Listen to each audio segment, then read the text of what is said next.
Welcome to the Better Together Here podcast with your hosts Devin and Ashley, helping you make the most of your time in New York City. I did want to mention for those who are new or aren't aware, for all of these podcast episodes, we do a full write-up and put it on our website. Same name, bettertogetherhere.com. You can find the podcast there, and we also email about them. So if you want to be informed about new episodes, go to bettertogetherhere.com/newsletter, and we'll let you know whenever a new one goes live. Hey, everyone, and welcome to the Better Together Here podcast. My name is Devin. And my name is Ashley. And in today's episode, we are going to do a kind of high-level overview, diving into Hell's Kitchen. It is one of the more popular neighborhoods in Manhattan. There is so much to do there, specifically when it comes to food, restaurants, bars, coffee shops, all kinds of different things. But there's actually a lot of activities. We're going to talk about where Hell's Kitchen is. And of course, we're going to have our You'll Have to Check It Out segment. So let's get right into it. So the first thing that we need to line out is, where is Hell's Kitchen? And you could go on multiple different websites and talk to different people, and everyone would give you a slightly different answer as to like where neighborhoods begin and end and what specifically is or isn't part of a neighborhood. But generally speaking, Hell's Kitchen is from 8th Ave on the east side to the Hudson River on the west. So 8th Ave all the way to the Hudson River, and then all the way from 58th Street to about 34th Street. Truthfully, when you get below like 40th, you're kind of getting into like Hudson Yards, Garment District, Midtown West. But again, it's all relative in a sense. But generally speaking, the heart of Hell's Kitchen, I would say, is 9th Ave. Yeah, I would say like the 9th Ave stretch, going from about 58th Street down to like 40th, 41st. Yeah. Is where I imagine it. Yeah, anything below that, it's like it feels like you're at like Penn Station and different places, and it's just not really Hell's Kitchen vibes. But yeah, it's a big area. It's a big neighborhood. There's a lot going on there. And of course, many people wonder, why is it called Hell's Kitchen? I did a bit of research on this, and there's not like one specific answer. There are some theories. One of them says it was the original name of a tenement building, which tenement buildings were basically housing complexes, housing apartments for immigrants. This was in like the 1800s, early 1900s. So there's one theory that it was the name of a tenement building. Another theory claims that it was the name of a local gang that kind of took their name from a park that was in the area. And then another theory says that it was just so dangerous in like the late 1800s, early 1900s that it got the nickname because it was so rough and unsafe. And, you know, people say it's so scary, it's worse than hell. It's Hell's Kitchen, right? Because in hell, the hottest spot is the kitchen, Hell's Kitchen. So there are multiple theories. We'll kind of link out to different ones, which leads us kind of to the next point, mentioning that in the early 1900s, late 1800s, it was considered very dangerous. And a lot of people wonder now, is Hell's Kitchen safe? What's your gut feel? Like, how do you feel about Hell's Kitchen? I think Hell's Kitchen is super safe. I think Hell's Kitchen's a relatively safe spot to walk around. I mean, any place you're walking around in the city at nighttime, you always need to be like a little bit more aware of your surroundings. But overall, I think Hell's Kitchen's pretty safe. Yeah, I think as long as you're kind of in that heart of Hell's Kitchen, like we talked about, when you do get down into the mid 30s, especially near like Port Authority, not super safe. Don't love that area at all. But in kind of the heart of Hell's Kitchen, I think it's pretty safe. We've had one really funny run-in that we wanted to tell the story, arguably the most dangerous thing that's ever happened to me in Hell's Kitchen. So we were walking home from a Broadway show, and we are standing at a light waiting for it to turn green for us to cross. And I feel something hit my leg, and I look down, and it's a donut on the ground. And I'm like, what? Like, how did I just get hit by a donut?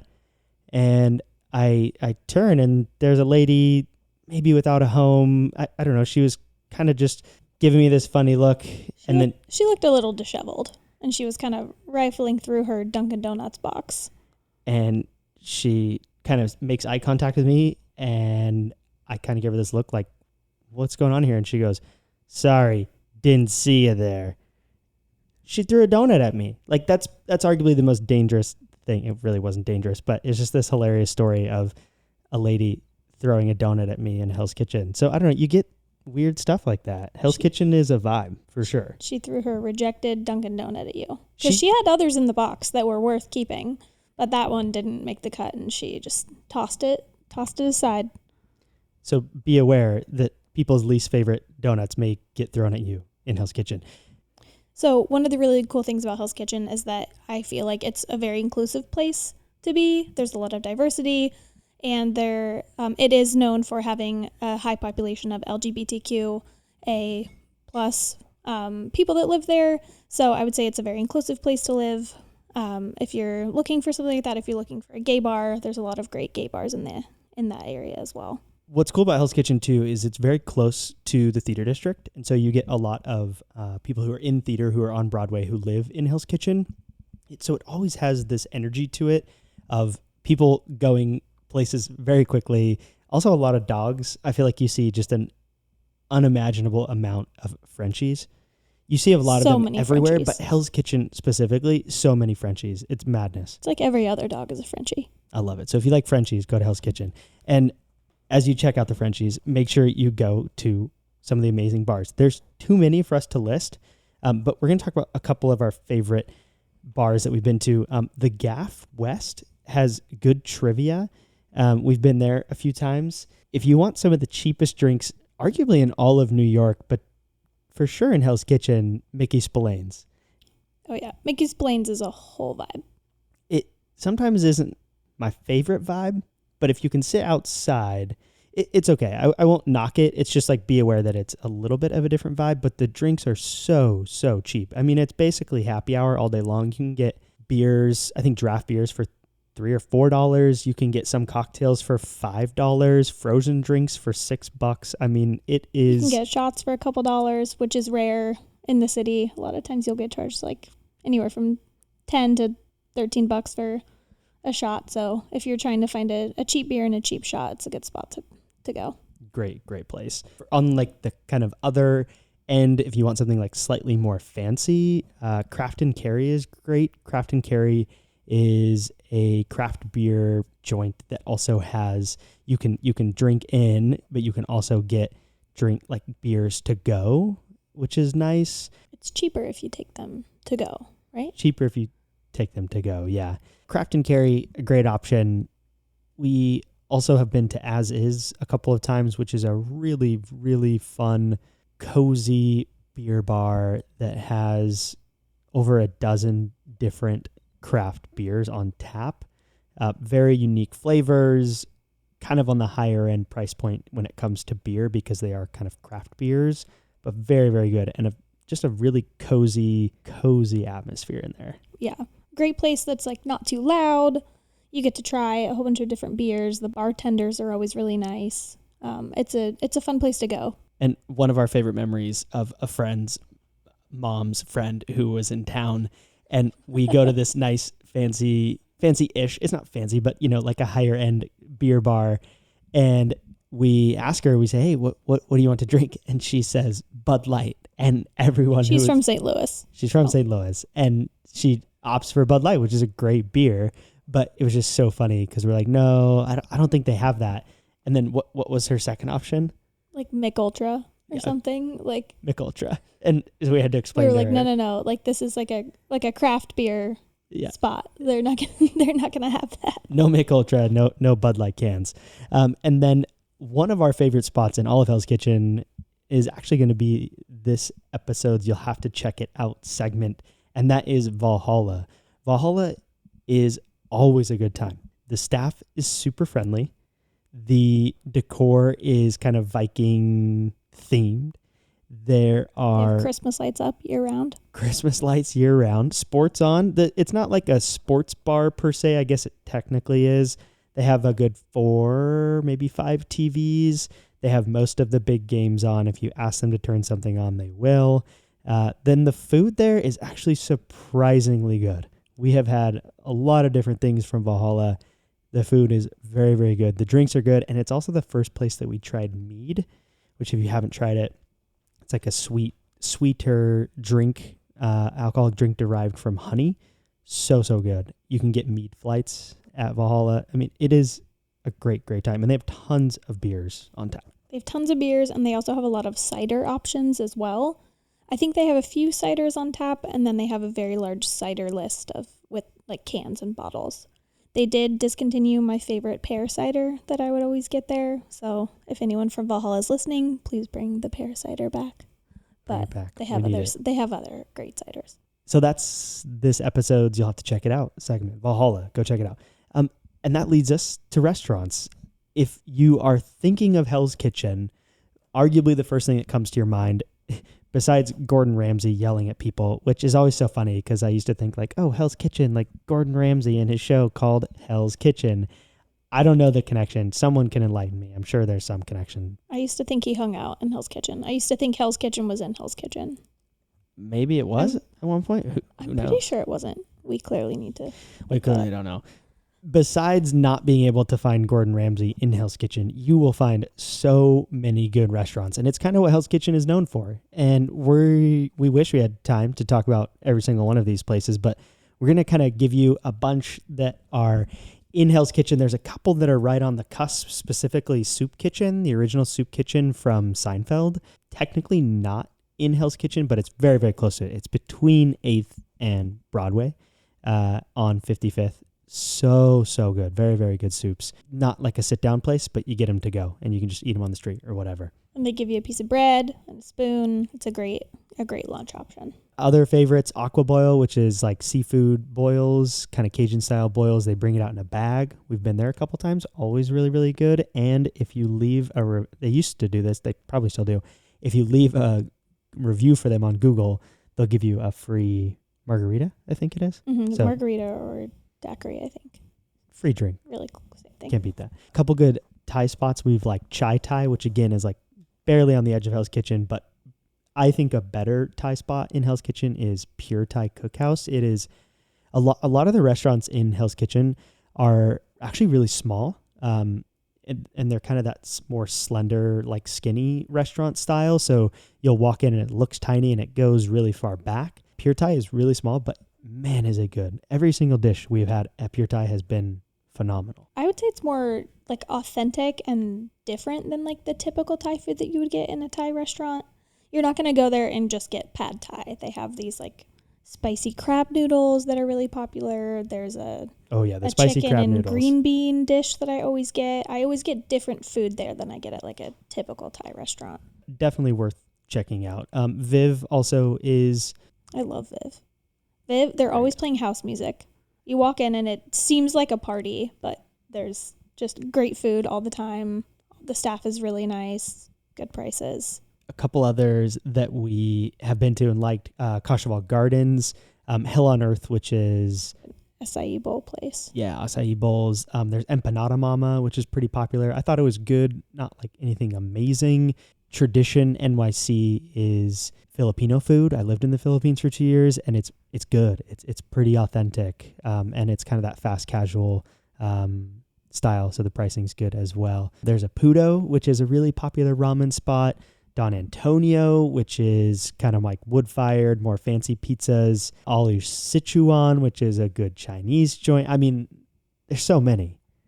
One of the best things about Hell's Kitchen is you have the most diverse food, but it's not fancy, pretentious restaurants. Like you can get some of the best, diverse, authentic food in the city, but not have to pay a high price for it, in my opinion. Yeah, I agree. I mean, that really is the beauty of Hell's Kitchen. And that kind of leads to three of those restaurants that we didn't mention. So three of our favorites that kind of fall into that category. There is Nalor Grill, which is a Brazilian grill, super authentic, small restaurant, extremely good, extremely big portions. You can share. It's great. Same goes for Istanbul Kebab House.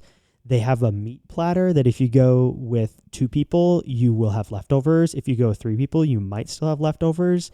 It's a whole variety of foods from Istanbul. And oh man, the place is so good. It's a little bit of a funky vibe. They never have music on, and so it's really quiet and a little bit eerie. But they have really good Turkish sodas, which are great there. And one little story, PSA for everyone. If you go and you get the meat platter, do not eat the peppers. They look like a shishito or bell pepper, but it's probably the hottest pepper I've ever eaten. and I took a big bite of about half of it thinking it was not going to be spicy, and it was. So don't eat the pepper. A one-time mistake that we'll let you learn from us. One other spot we have to mention is, or maybe two, B-Side Pizza. They have a lot of good pizzas. They have a pretty good drink menu, kind of different like Italian style eats, really, really good. And then Gotham West Market. This is kind of further down. It's kind of less out of the main area of Hell's Kitchen, but it's kind of a new market that has 5, 6, 7 different spots inside of it. They have a pizza spot, a taco spot, they have a wine bar, they have burgers, they have, all kinds of different things. Again, these are just like a handful. There's literally so many restaurants in Hell's Kitchen. It's unbelievable. And what's nice about it is you can pop in before a show and get a quick bite and then be to like a Broadway show very, very quickly. That's part of the beauty of Hell's Kitchen. If you're there in the morning, there's a couple good coffee shops. The two that I'll mention, Frisson Espresso, they're good. They have Wi-Fi as well. And Bird and Branch. Bird and Branch is a really nice interior, kind of clean, cute, fun, a great place to grab a cup of coffee, which you'll want to go do some of these fun activities. So activities, things to do in Hell's Kitchen, it's not necessarily something that your mind goes to because, like you said, most people think of Hell's Kitchen for food, but because Hell's Kitchen goes all the way to the Hudson River, it brings in a lot of things that are technically in Hell's Kitchen. So you've got Hudson River Park, specifically Pier 84, which it has nice seating areas that you can look out at the water. They have different events. I mean, Hudson River in general, the Hudson River Park, beautiful, beautiful part of New York City. And there's a lot of different events like free yoga. They'll do art classes sometimes, salsa dance. I mean, all kinds of different things. There's also the Circle Line sightseeing cruises, which, yeah, those are a little bit more touristy, but if you're looking to get on the water in New York for a relatively cheap price, the Circle Line sightseeing cruises are a good way to do it. Intrepid Museum. So we actually went to the Intrepid Museum. So the Intrepid was a former like naval carrier, and it is now a museum, and it has a bunch of different cool planes and There's information. a submarine. We didn't get to go in that while we went, but there is a submarine that you can go into, and it takes you under the water. Definitely something worth doing once, I would say. There's also Terminal 5, which is a really, really fun venue. We've seen Fred again there. We've seen JID. It can be crowded, and it's one of those kind of like club setups where it's like 3 or 4 different levels. So it's a little bit of a funky layout, but good place to see a show if you have an artist you want to see. I will shout out and mention, if you need a haircut while you're here in New York, HK Best Barbers. I've been going there for a couple of years now. Love that place. Fair pricing for New York City, and probably the best haircut I've ever had every time I go. What's your barber's name? David. David. Go see David. There's 2 Davids, so go to the one that's like the main David. Just trust me. Just ask for the main David. The owner. He is the owner, and he's great. He does a great, great job. And Spyscape. Spyscape, again, it's a little bit pricey, but it can be a fun date idea. You go in and you are basically like doing like different spy activities, and they have like trivia and different things that you learn, but then they also have really, really cool and well thought out and well laid out exhibitions about different things. Like, for example, an entire section that is based off of what you see in the Imitation Game with the big decoding machine, and there's just so much going on there. It's a really fun place to go. Very informative about past spy history as well as ways that spying is currently used today, like in our government and with other governments. And you kind of make your own spy profile, and they give you different like spy aptitude tests and run you through different scenarios and see how you respond. So it's a really well done museum, I think. Yeah, and you play little games, and it like adds to your spy profile, and you get points. It's fun. It's interactive. It's definitely geared more towards kids, but we went and we're adults. We had a great time. So you can go too. This is Hell's Kitchen. There's so much to do in Hell's Kitchen. There's so much to see, and mainly there's so much to eat in Hell's Kitchen. You could spend your entire trip there. You could spend a month there if you live here. Like, you could just go to all the different restaurants in Hell's Kitchen and find great, great options over and over and over again. Yeah, I would definitely, if you're going to go see a Broadway show, definitely plan to get dinner in Hell's Kitchen before and grab a drink after the show if you want in one of the bars that we mentioned, because it's definitely a spot that you don't want to miss when you come to visit.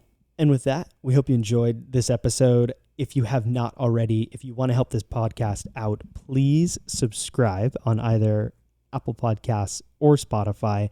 Leave a review. And if you really, really want to help us out, automatically download all of our episodes. That helps the algorithm let you know that you care about the episode, which makes this podcast get shown to more and more people. But other than that, we'll catch you on the next episode.